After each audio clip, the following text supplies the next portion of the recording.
Okay, guys, good morning. It's Monday, November 30th. Mr. B is me, and I'm still on sabbatical. It's about 6:23 in the morning, and I just put a hiccuping baby back down to sleep. So I'm going to speak a little softer.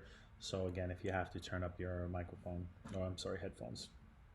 I'll see you guys next Monday, live in class, and I'll be holding live meetings starting next Monday. But again, I'm out for the rest of this week. Hope everybody's doing well. Hope everybody had a good holiday weekend. Hope everybody's surviving out there in the age of coronavirus. Sorry, I'm a little bit tired. But I'm going to do a demo video for you today. What I want to do is I want to practice an eye again. I want to kind of take it up a notch, add a little bit more details, and see if we can build on our skills a little bit. Again, this is still just the practice portion of our project. So the eye that you guys had made for last week, and a lot of you guys submitted that, and they look pretty good. So I hope that you're enjoying this project, or hopefully going to start to enjoy it. So what I want you to do, if you haven't already, is I want you to sort of pull apart the eye that you made already. I don't want you to add details or try to, adjust or fix the one that you made already. I want you to kind of remake it. I want you guys to get practice to doing it a couple different times. I don't want when we make the face for that to be the second eye you ever make. So pull that apart. Please start from scratch again. And again, start with your little ball of clay, again pinching it in your fingers, kind of roll it around in your hands, and our goal here is to make a tiny little sphere, little sort of meatball. And as you can see on mine, you want to make sure that there's no real creases or folds in them. And then again, we're going to use our little quarter to kind of keep it about the size of a quarter. I'm going to go ahead and sort of press this down a little bit into my foil, kind of flatten one side of it, so I make that sort of half circle. And again, I'm trying to keep this about the size of a quarter. If it is too much larger than that, I'll pinch off a little bit of material and kind of shrink it down. So here I am, I'm flattening out. This should all be a bit of a review for you guys. As I pick this up, you can see as I hold it sideways, it is sort of flat on one end and sort of rounded on the other.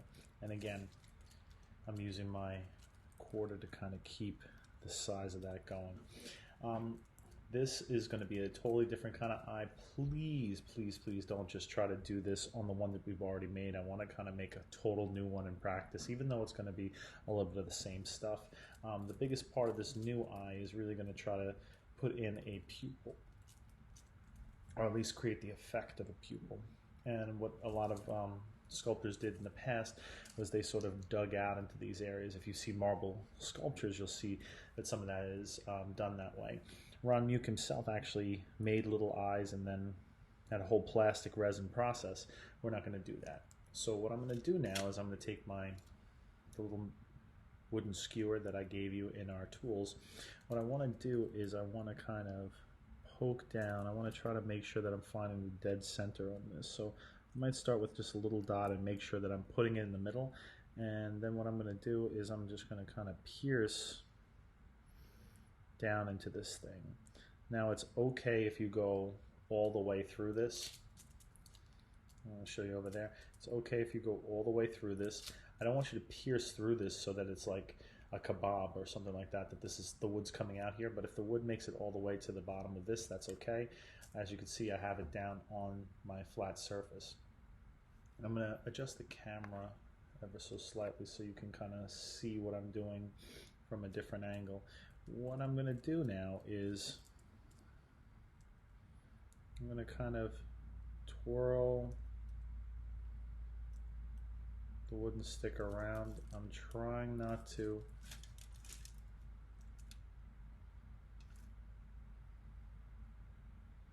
damage the roundness of the eye. What you see is I'm kind of leaning it so that I'm making this little hole bigger. You can see the tiny little black circle from where I pierced all the way through, but then I'm sort of leaning into it a little bit to kind of widen that, and that's going to be my iris. I'm going to move my camera in another area, and I'm going to just place that stick down in the middle again. And then what I'm doing is I am sort of pushing the wooden skewer out a little bit further and further. This is the hard part to this, and again, you may not be able to do this in one shot. In this case, you can play around with it, and what you should be starting to get is we have that one little hole and a sort of like wider opening in there. It's like a little, almost like a little volcano. And again, this will be the most challenging part of this eye. And what I will tell you is that if it doesn't work on the first try for you, that's fine. You know, you can then definitely mush it back together and try again. It doesn't take that long to do. Obviously, you know that from earlier. But our goal is to try to keep that sort of divot, that little circle in there, and try to keep it sort of even, okay, and centered on this. So you can see I've created a hole all the way through, and then I've created this sort of like cone cutout, and this is going to represent the iris, the color part of our eye, and the hole in the back is basically our pupil, and we have still the white of the eye. How big should you make that little circle in the middle? Well, look at mine, and if you try to think about the size of the quarter over here, that hole, you know, from here to here maybe it's close to half of what this whole thing is. All right, a little bit bigger is probably okay. A little bit too small is not what we're going for. And this is going to represent now our eye, our eyeball with a pupil and an iris. And now we're going to take our pieces of clay. Remember, we had these two other pieces before. We are going to kind of work on making our lids again. Most of you guys did a really good job on this. So again, we're going to kind of squeeze between our fingertips. We're going to attempt not to make the lid itself too thin, too skinny. Remember, I told you too skinny was a little bit of a problem. We also want to make sure that we don't have any sort of folds or creases in the clay over here. Folds are no good, so we want to kind of smooth those folds out. Generally, if you have like a fold or a crease, that's probably a place where a crack can form. And cracks, you know, even if you do everything right, cracks still may happen. But we want to do what we can to kind of minimize them. So again, I'm sort of mushing out. In this case, I'm going to start with my lower lid. And one of the things, I guess, one of the tips I can try to offer you guys as far as the lids again, it's going to be a little bit of a repeat, is again to try to make sure that this edge is nice and even as far as the thickness goes, and it's kind of smooth looking. And then again, I'm going to kind of drag my finger across it just to kind of curve it a little bit. Okay, I got my little lid. Before I touch my lid, I'm going to grab a little tiny piece of clay. Most of you did this pretty good. I would tell you as a helpful hint for most of you is that whatever you used for this tiny little piece of clay for the tear duct, you can actually make it just a little bit smaller than what you've been making it.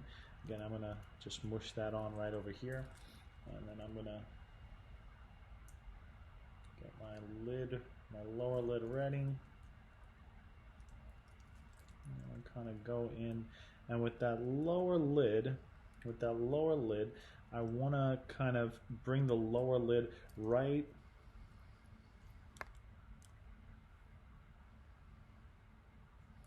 to the bottom of the iris part. So like maybe even like if you want to consider this the white of the eye, a little tiny piece of the white of the eye is sticking out. I'm going to go ahead and kind of press that in a little bit. And making sure that I just let just the tiniest bit of the tear duct peekaboo out. That's it. And I'm going to get over there and work on my upper lid. The upper lid we're going to just position slightly different on this one, and I'll show you what that will look like in a second once I'm done making that lid. Again, mush those two pieces together, so smoothing out any sort of cracks that you see. Let's do that quickly. over here. Again, try to keep the thickness of that eyelid, try to keep it consistent, not too thin, okay, not too thin, all kinds of different. I'm just going to zoom out for a second. You can see the rest of the lid over here. I want to kind of, again, smoothen out that edge and just any sort of bumps.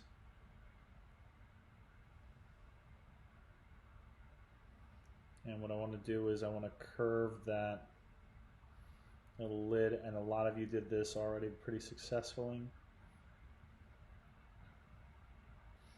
I have my little sort of rounded lid. Try to take a little extra time to get rid of any of the bumps. The more perfect and more sculpted this upper eyelid you make, the better. The less work you have to do when you put it down. Now for placement for the upper eyelid, well, if you put it over here, it's like your eyes wide open and you're like really surprised and excited. Okay, so and if you put it really down over here, it's like you're falling asleep.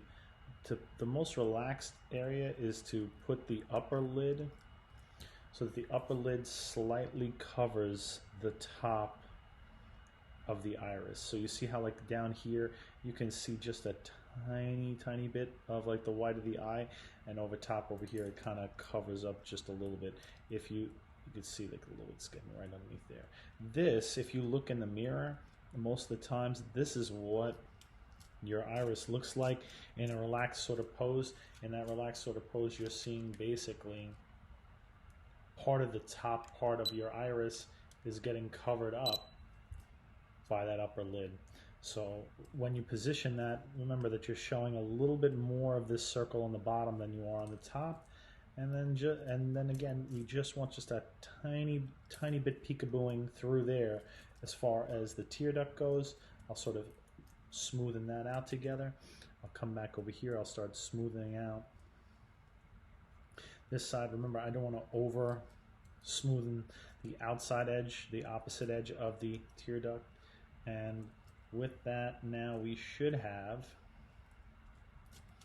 our eyeball with the actual pupil and iris, the colored part of the eye.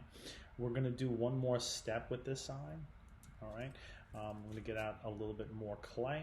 All right, I'm like two more little wedges over here from our block. If you have your block still together, I'm going to mush that together.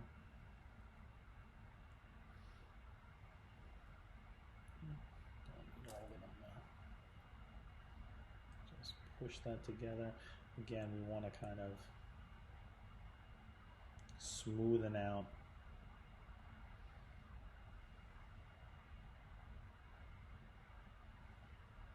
and there's no cracks.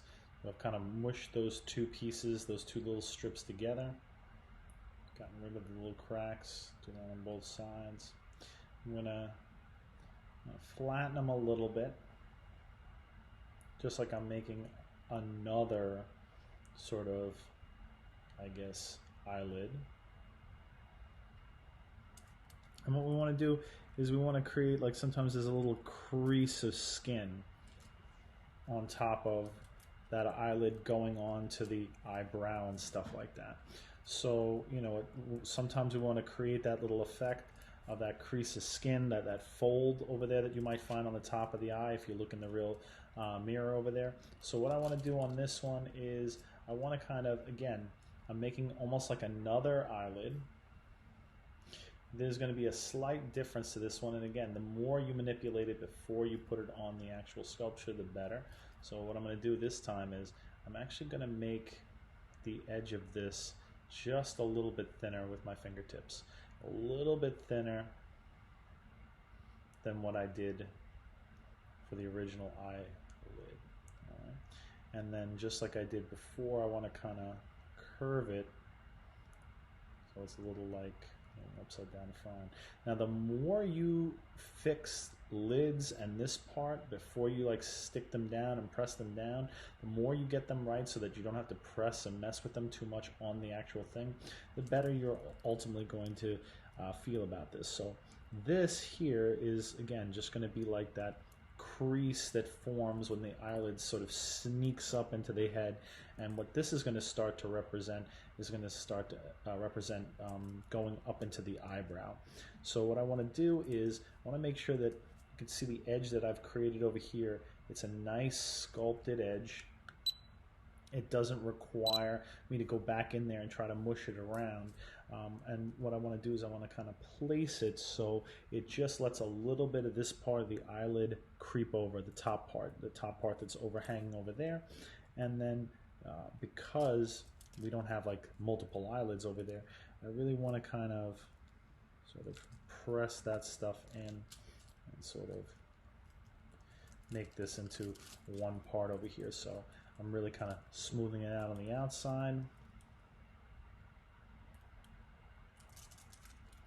And this would be so the interior of the eye. You can always kind of flex it a little bit. So what we have over here is we've got a new eye, our second practice.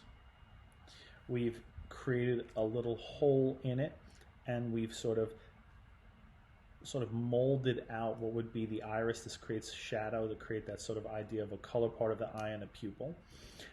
We've practiced some of the same things that we've done before, which was our eyelids again, and you see that my eyelids they're fairly thick.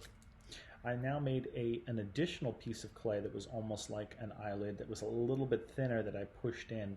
That's sort of where my eyelid sort of recesses into, and you can notice the subtle differences on each side over there. So this is going to be our second practice of the eye. Again, I want you to do it completely from scratch. Break down the one that you practiced with before. Start fresh. We're not going to keep that one. We're going to practice a couple times before we go to the actual face, but my goal here is to try to get you guys pretty good at making facial features before we actually go to the real sculpture. So this is the eye part 2. Again, I'm going to want you to take 2 different pictures of it from 2 different angles. Some of you sent 3 or 4, which was great. All right, and we're going to sort of build on these skills little by little and try to make them usable for our making a little sculpture face. I hope you enjoyed this. I'll post a new video on Wednesday. I'll give you guys the rest of the week to work on this. All right, I'll see you guys soon, and please continue to check the channel for updates. Bye.